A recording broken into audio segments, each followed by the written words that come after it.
Hi everyone, welcome to the TimePro Sprint 302 review and retro. Today we weren't able to get onto either our product owner Yuli or our stakeholder Adam, so we're just going to record a bit of a summary and we'll be able to watch it once it's been uploaded. So let's jump into it. So starting off with the planning. The review. So this week was a 5-day sprint, and we had the two sprint goals. One of them was to fix a bug that we had with Zero and the locking period, and another was to work a little bit more on the Ingram Micro integration and be able to tie together the clients within CRM and TimePro with the new customers that we'll be seeing through Ingram Micro.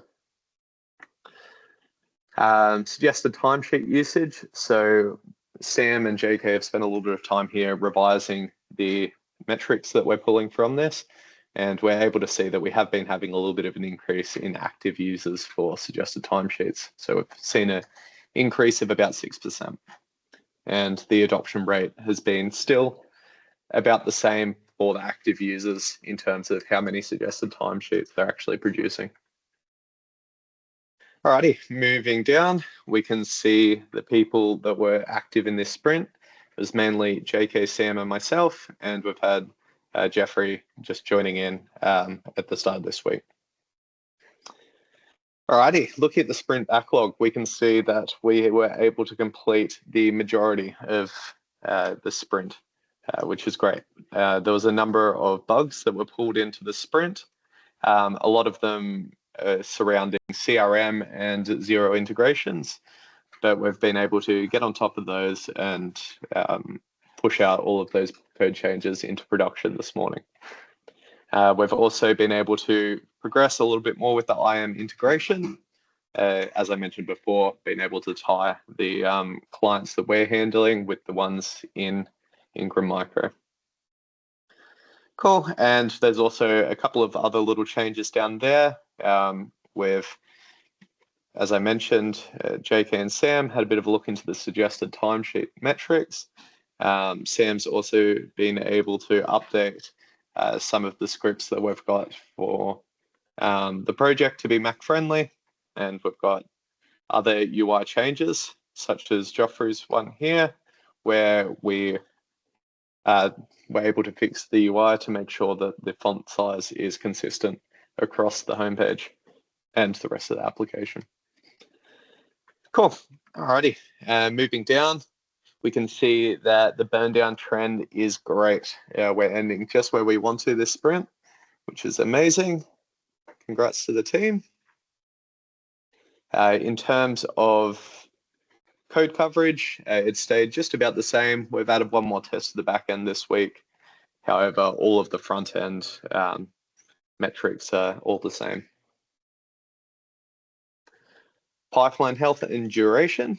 So we have both screenshots here from the front and the back end capture of it. However, you can see that the pipeline duration has risen from about 16 minutes that it was last week. This is just due to the changes that we're doing this week, mainly touching both front end and back end.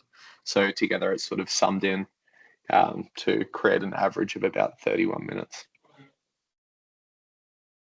Perfect. Okay, deployments, 3 successful deployments today, and application health. So I'll zoom out a little bit on that one there.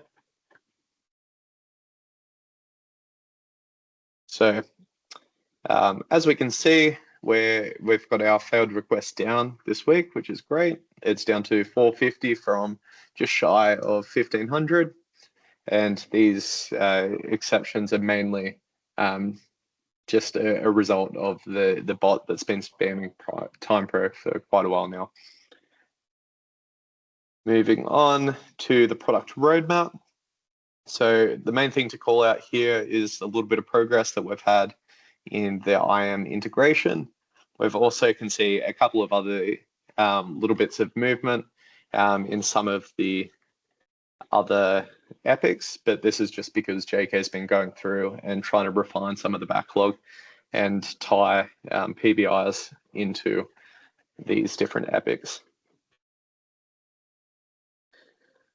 All right, R&D, we've been able to have a little bit more at the Ingram Micro API and also our CRM integration. So with some of these bugs that were popping up, we were able to look into how the multi-tenancy CRM integration should work and to make sure that this solution will be universal as we get more tenants in the future.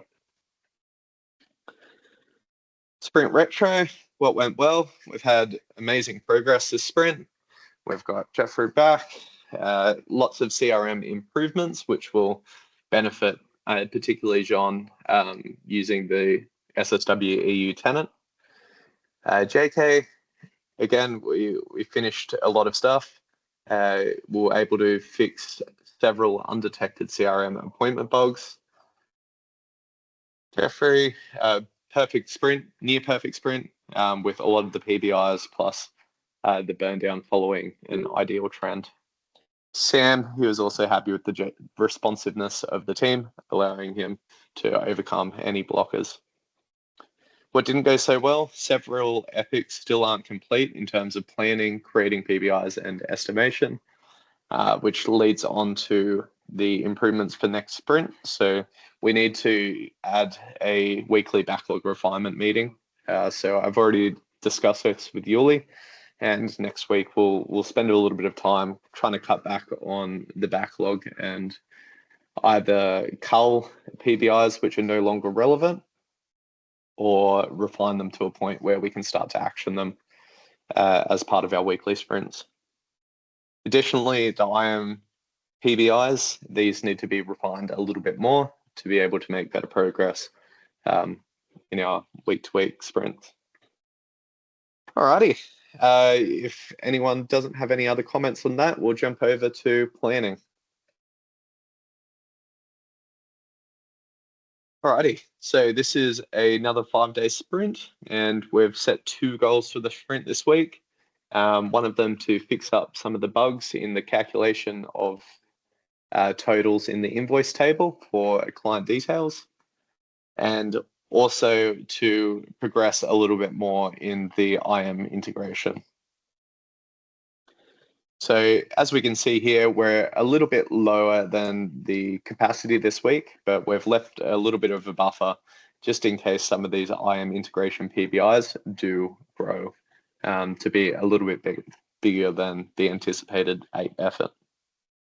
Other than those ones, we also have another timesheet bug with prepaid invoices that was reported by Stefan and Penny. And then we also have a small UI bug reported by Penny, which we're just going to make sure that we can properly see the labels for any products that we're assigning to an invoice. All right, brilliant. So that is the review and retro for sprints 302 and 303. Once this video is all complete, I'll upload it to the TimePro YouTube channel so you guys can watch it at any time. Brilliant. Okay, thanks team. I'll see you next week. Thanks, Toby. See you.